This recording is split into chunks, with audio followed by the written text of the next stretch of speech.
এই পথটা দিয়ে আমি হাজারবার হেঁটেছি, আজ শেষবারের মতন হাঁটছি।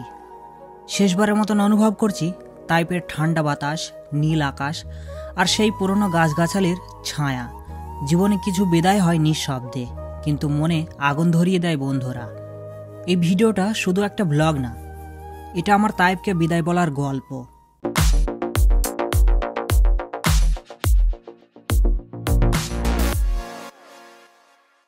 আসসালামু আলাইকুম বন্ধুরা, তোমরা সবাই কেমন আছো? আশা করি সবাই অনেক ভালো আছো। কম বেশি তোমরা সবাই জানো আমি সৌদি আরবে থাকি, তাই আরেকটা নতুন ব্লগে তোমাদের সবাইকে স্বাগত জানাই। তাইপের যে রেস্টুরেন্টটা আছে, আমি সেখানেই যাচ্ছি ডিউটিতে।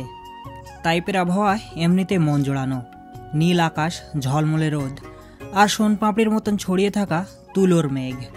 এমন আবহাওয়া কার মন খারাপ থাকে? তাইপকে সবসময় আমার কাছে দারুণ লাগে। একটা দৃশ্য আছে যা আমি প্রতিদিন দেখি, তবু কখনো বলা হয়নি বা দেখানো হয়নি। একটা ভাঙা ঘর, আর সেই ঘরের উপর পুরোটা ঢেকে রেখেছে একটা পুরনো আঙ্গুর গাছ। গাছের গোড়াটা এত মোটা যে দেখলে বোঝা যায় কত বছর ধরে দাঁড়িয়ে আছে। অদ্ভুত ব্যাপার হলো, এখনো কাঁচা কিছু আঙ্গুর ঝুলে আছে গাছে। মাঝে মাঝে মনে হয় এই গাছের তো মালিক নেই, তাহলে এই ফলগুলো খাবে কে? প্রশ্ন তো আমারও, সত্যিই বা খাবে কে? পাশেই দেখি কয়েকটা বিড়াল ঘাসের ওপর শান্তিতে শুয়ে আছে। এই আবহাওয়া, বাতাস আর সেই নরম রোদ দেখে মনে হয় আল্লাহ কি শান্তিতে তাদেরকে রেখেছে। উত্তরে আকাশে ঘন কালো মেঘ জমেছে। মেঘগুলো এমনভাবে নড়ছে যে মনে হচ্ছে যে কোনো মুহূর্তে বৃষ্টি নামবে। আকাশের সেই সৌন্দর্য, সেটা সত্যি আমি ভাষায় বোঝাতে পারবো না। এটা আমার শেষ ভিডিও এই তাইপ থেকে, শেষ ডিউটি। আজ আমি ডিউটিতে যাচ্ছি শুধুমাত্র ফর্মালিটি পূরণ করার জন্য। এই রাস্তাটা আমার অনেক প্রিয়, এই রাস্তা দিয়ে প্রত্যেক দিন ডিউটিতে যেতাম, তাই শেষবারের মতন এই রাস্তা ধরেই যাচ্ছি ডিউটিতে। আমি নেচারকে খুব ভালোবাসি।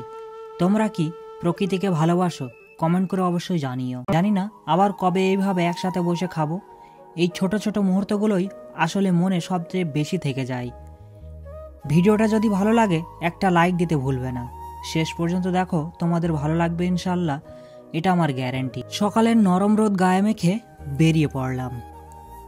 জিনিসপত্র সব গত রাতে গুছিয়ে রেখেছিলাম, কিন্তু কষ্ট লাগলেও বলতে হয়, বন্ধুরা আমাকে ব্যাগগুলো বহন করতে দিল না। তারা নিজেরাই ঘাড়ে তুলে নিল ব্যাগগুলো আর রওনা দিল রেস্টুরেন্টের দিকে। আমি রেস্টুরেন্ট থেকে গাড়িতে উঠব। এটা আমার শেষ ভিডিও, তাতে কোনো কষ্ট নেই, কিন্তু সত্যিকারের কষ্ট হচ্ছে আমার ইন্দোনেশিয়ান বন্ধু হানাফির জন্য। আমি আজ চলে যাচ্ছি তাইপ শহর থেকে, আর সে যাচ্ছে আগামীকাল এই দেশ থেকে। সে একেবারে দেশে চলে যাচ্ছে, আর ফিরবে না এখানে। পৃথিবী গোল হলেও জীবনে আবার দেখা হবে কিনা জানি না। সবচেয়ে কষ্ট লাগে তখন যখন আমরা একসাথে খাই, একসাথে থাকি, একসাথে পরিশ্রমও করি, আর কন্ট্রাক্ট শেষে হঠাৎ করে আলাদা হয়ে যায়।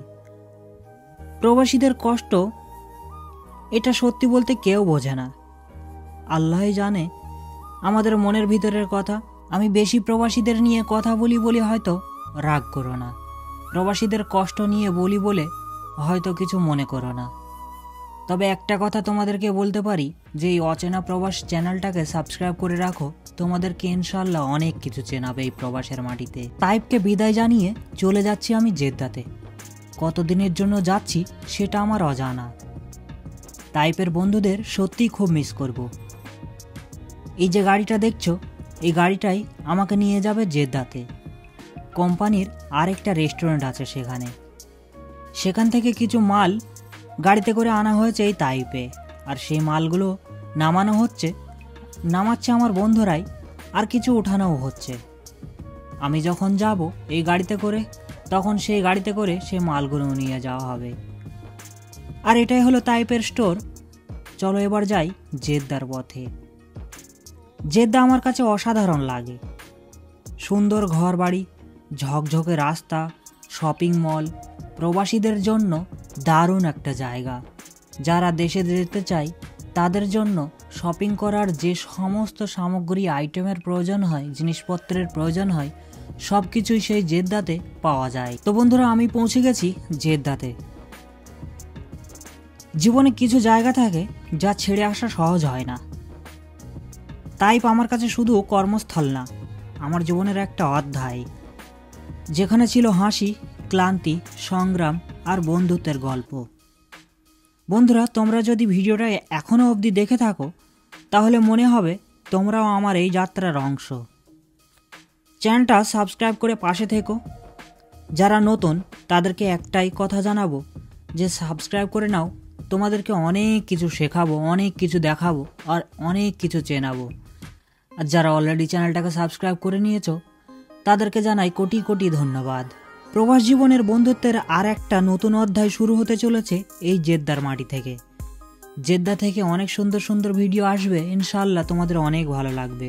এমন ঘটনা তোমার সাথে ঘটেছে কিনা, যদি তুমি প্রবাসী হয়ে থাকো অবশ্য কমেন্ট করে জানিও।